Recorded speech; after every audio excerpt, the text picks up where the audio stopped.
Hi guys, welcome to today's video. In today's video, we will continue our Alternate Future of Europe series.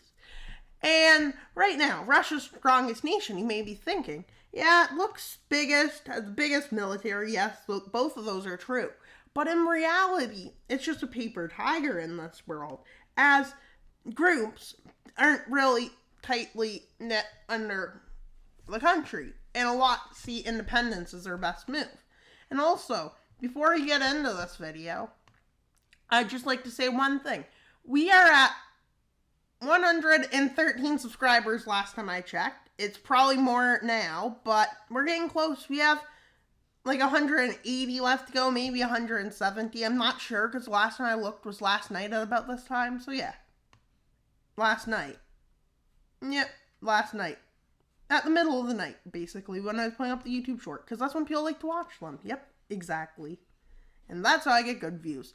And so eventually, after seeing the conditions of this country as it's deteriorating, a group that calls themselves the New Communists, or the New Bolsheviks, rise around Moscow, which puts extreme stress on the country's netness, how net it is, as these rebels think that the reason this country is on the brink of falling apart is because it's not equal, so they're coming to make equality. But in reality, everybody just is scared now. With a quick engulf of Moscow, now this empire's on full panic mode. And then the Poles see an opportunity, a once-in-a-lifetime opportunity, to revolt. They see it as their right. And they say Poland will not be occupied again. As they rise up. And then the Ukrainians seize the opportunity and say enough is enough. We want freedom. Yep. It appears that even in the future, in a free country, people will still want independence. I don't know where these Bolsheviks will head next. But you know where they do head? Towards Leningrad. Well, not Leningrad, but they're trying to call it that again. And they want the communists to return. So they're calling it Leningrad, even though it's still St. Petersburg, I believe.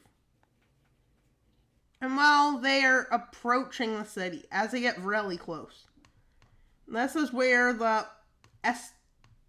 Latvian rebels begin their revolt. They won't get borders based on the Civil War, probably. They will get borders that they were going to get. And then the Estonian rebels rise up. And then followed by the Latvian rebels. And maybe Lithuanian rebels. And yeah. If St. Petersburg falls, this empire is going to be on the brink. With the communists having a major breakthrough on this front. And how is this a major breakthrough? Because it is. It is a major breakthrough. And sorry about that background noise. Yep, very sorry. If you can hear it, it might not even be there. With these rebels extending. And yeah, now it looks big. With the Polish rebels expanding rapidly too. But of course, these are only short, rapid movements. With the Ukrainian rebels really going to struggle to try and take back Crimea, they just don't do it yet, because it's going to be bloody, I bet. And with Polish people seeing this as a prime opportunity. As well, their speed is going to slow a lot, but they're still going to be moving. And Russia is collapsing, with Polish rebels becoming strong. And yeah. They eventually regain a big chunk of territory. But yeah. the Ukrainians gain a big chunk of territory too. It looks like there might be peace treaties signed soon. With Russia focusing now on the bigger rebels, getting how to get rid of Polish rebels and Ukrainian rebels, and they come up with this best idea: just sign peace with them and come back.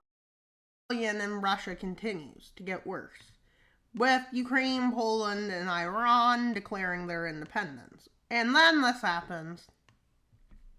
As the communist forces get the upper hand in Siberia for the winter fighting, somehow this happens.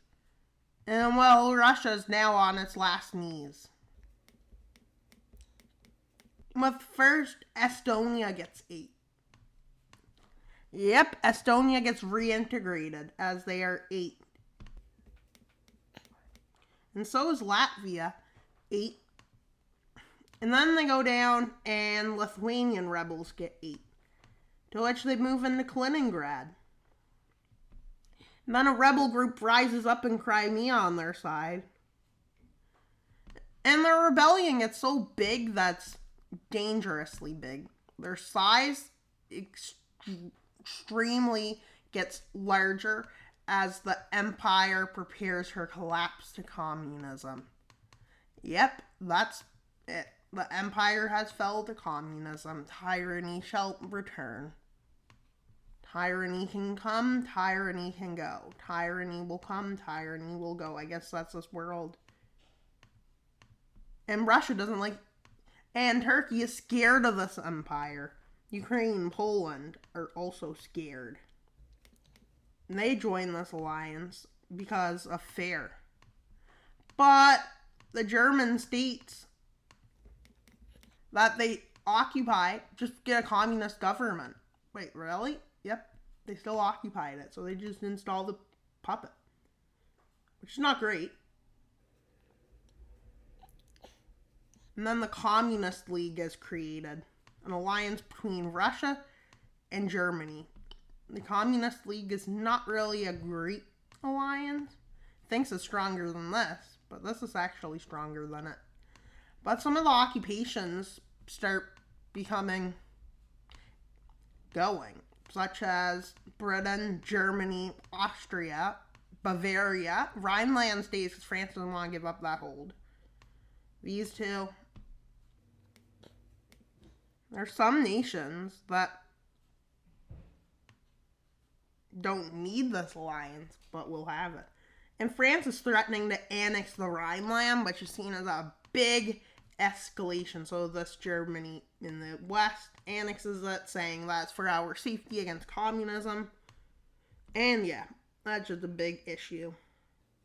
And then they join the Democracy League as their new name. And well, yeah, that's what they call it, the Democracy League. And then there's the Anti-Democracy League, which we don't know what these nations will do, but a lot of them aren't really pro this union. And then, well, might change. France is seen as a bit of an imperialist. Ukraine still claims these, but can't have them, kind of thing. And Bulgaria wants lands back from Romania, to which Romania refuses. Then an argument is started in this alliance over it. And Bulgaria gets kicked out by Romania, voting it and telling the other nations to vote for it, which they agree. Hungary leaves after. No, they stay. But Bulgaria did get kicked out, which is seen as shocking by Poland and Ukraine, as many of the nations, 60% voted for it. So they start a new alliance called the Anti-Communist League. And Hungary joins, Yugoslavia joins, Germany joins, Benelux joins, as they all seen this as an aggression. So did these nations, the Celtic nations. Now there's 3 alliances. Bulgaria says we'll join it, happily. And yeah, As you can see, there's now 3 alliances. 2 are against the communists. And yeah, Czechoslovakia joins it. Romania's seen as this. And then, well, Galicia joins, as they see their independence is now threatened by that view of the alliance.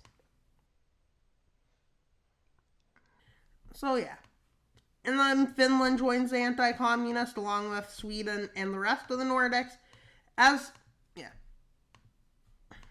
somehow Romania was able to kick it out. Because a lot of nations felt they had no other choice and were forced to do it.